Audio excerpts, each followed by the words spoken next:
বাবরি মসজিদে মাথায় করে ইট বহন, যে ছবি একদিন আলোড়ন ফেলেছিল সেই স্মৃতি যেন আবার ফিরে এলো।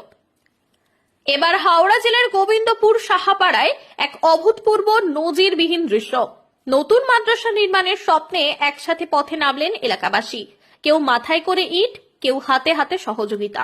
না কোনো জোর, না কোনো রাজনৈতিক ডাক, শুধু বিশ্বাস, ঐক্য আর নিজেদের ধর্মীয় প্রতিষ্ঠান গড়ে তোলার অদম্য ইচ্ছা।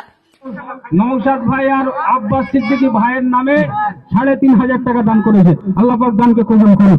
এই উদ্যোগ ঘিরে ইতিমধ্যেই কৌতূহল তুঙ্গে। কি বলছেন গোবিন্দপুর সাহাপাড়ার মানুষ?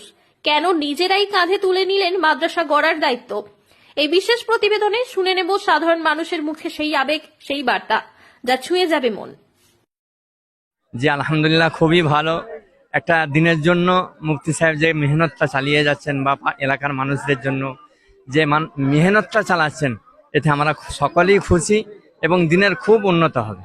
যে দেখুন, বিভিন্ন দেশেতে বিভিন্ন এলাকায় মাদ্রাসা করতে যে অনেকে মানুষের মধ্যে যে দুর্নীতিটা জড়িয়ে যায়, এর জন্য তো সকল মানুষ বা মাদ্রাসা মসজিদ জড়িত নয়, বরং এখানে দিনের জন্য এক আল্লাহর জন্য আমাদের মুফতি সাহেব এখন চালিয়ে যাচ্ছেন।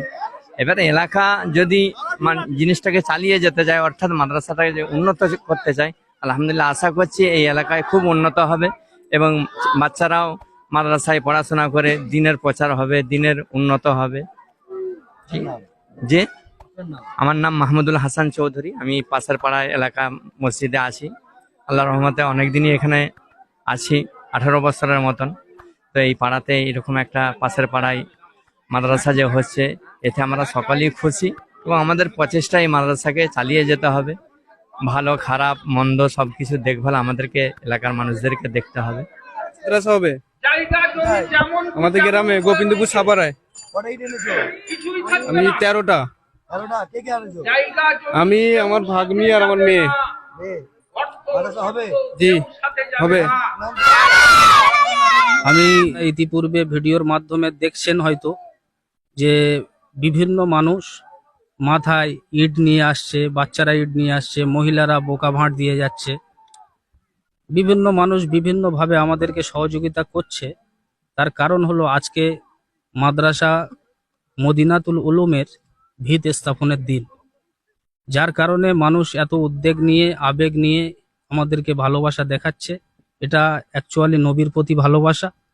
আর আমি আপনাদের কাছে আবেদন করব যে আমাদের এই গ্রামে প্রায় 150 ছেলে পড়াশোনা করে মসজিদের মাধ্যমে, মসজিদে মক্তবের মাধ্যমে। আমরা সেটাকে মাদ্রাসায় পরিবর্তন করতে চাচ্ছি। যদি আপনারা কেউ সমাজপ্রেমী, ইসলাম প্রেমী, ইলিম প্রেমিক মানুষ থাকেন, আপনারা যদি দান করতে চান, তাহলে আপনারা আমাদেরকে স্ক্যানার দেয়া থাকবে, অ্যাকাউন্ট